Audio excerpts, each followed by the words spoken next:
दोस्तों नमस्कार। दुनिया का सबसे बड़ा सवाल आज यही है, क्या अमेरिका और रूस की ये मुलाकात शांति का रास्ता खोलेगी या एक और खतरनाक युद्ध का दरवाजा। अलास्का की बर्फीली धरती पर ट्रंप और पुतिन आमने सामने बैठे। 2 घंटे 30 मिनट की बंद दरवाजों वाली मीटिंग हुई, लेकिन नतीजा क्या? कोई साफ समझौता नहीं। ट्रंप ने कहा बहुत प्रगति हुई, लेकिन असली सवाल यह है, प्रगति किसके लिए? अमेरिका के लिए, रूस के लिए, या दुनिया को फिर से युद्ध की आग में झोंकने के लिए? दोस्तों, इस मीटिंग में क्या हुआ? सबसे पहले ट्रंप ने यूक्रेन युद्ध विराम की मांग ही छोड़ दी। अब वे सिर्फ शांति समझौता की बात कर रहे हैं। मतलब साफ है, अमेरिका पीछे हट रहा है। दूसरी तरफ पुतिन ने धमाका कर दिया। उन्होंने कहा डोनेट्स्क और लुहांस्क यूक्रेन छोड़ दे तभी शांति संभव है। यानी जो क्षेत्र रूस ने कब्जे में लिया है वही उसकी शर्त है। और ट्रंप क्या? ट्रंप ने एक बार फिर रूस की आक्रामकता या युद्ध अपराध का नाम नहीं लिया, बल्कि पुतिन को सम्मान दिया, उनसे हाथ मिलाया, यहाँ तक कि मॉस्को में अगली मीटिंग का न्योता भी दे दिया। दोस्तों सोचिए, ये वही पुतिन है जिन पर इंटरनेशनल क्रिमिनल कोर्ट ने युद्ध अपराधों के लिए वारंट जारी किया था,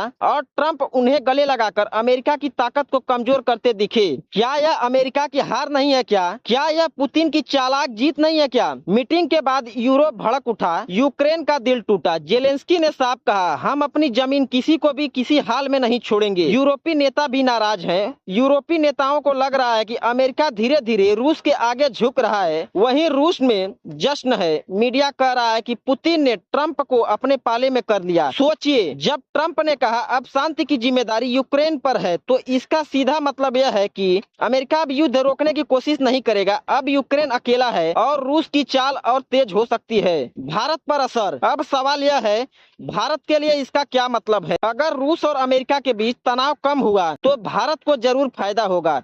रूस से हमें सस्ता तेल, हथियार और तकनीक मिल सकती है। हमारी ऊर्जा सुरक्षा मजबूत होगी, रक्षा सौदे आसानी से पूरे होंगे। लेकिन यह सिक्के का दूसरा पहलू भी है। अगर रूस बहुत मजबूत होकर निकला तो वैश्विक अनाज ऊर्जा बाजार में कीमतें बढ़ेंगी, भारत की जेब पर बोझ बढ़ेगा। और अगर अमेरिका, यूरोप, यूक्रेन का साथ छोड़ देते हैं तो पूरी विश्व व्यवस्था डगमगाएगी। भारत को संतुलन बनाए रखना होगा। एक तरफ अमेरिका, दूसरी तरफ रूस। यह आसान नहीं है, लेकिन भारत ही वह देश है जो दोनों को संतुलित रख सकता है। यानी इस पर भू राजनीतिक खेल का असली विजेता कौन हो सकता है? भारत।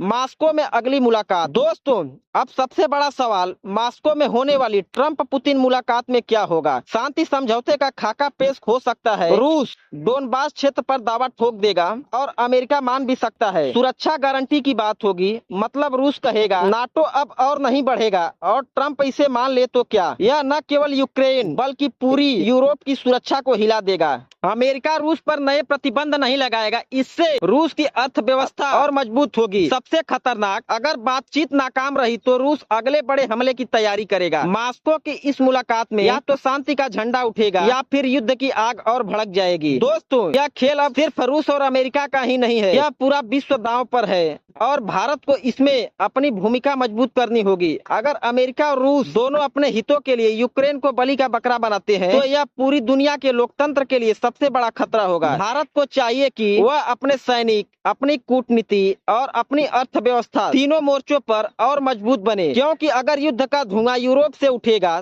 तो उसकी राख एशिया तक आएगी। दोस्तों, यह वक्त है जब हम सबको एक स्वर में कहना होगा, शांति चाहिए लेकिन अपमान की कीमत पर नहीं। और अगर दुनिया के बड़े बड़े नेता समझौते की आड़ में युद्ध की आग फैला रहे हैं तो भारत को तैयार रहना होगा, अपने झंडे, अपने सैनिक और अपनी आत्मा की रक्षा के लिए। याद रखो, युद्ध की धमकी देना आसान है, लेकिन शांति की बात करना केवल मजबूत देश ही कर सकते हैं, और भारत उस मजबूती का नाम है। दोस्तों, वीडियो अगर अच्छी लगी हो तो वीडियो को लाइक, शेयर और चैनल को सब्सक्राइब जरूर करें। जय हिंद।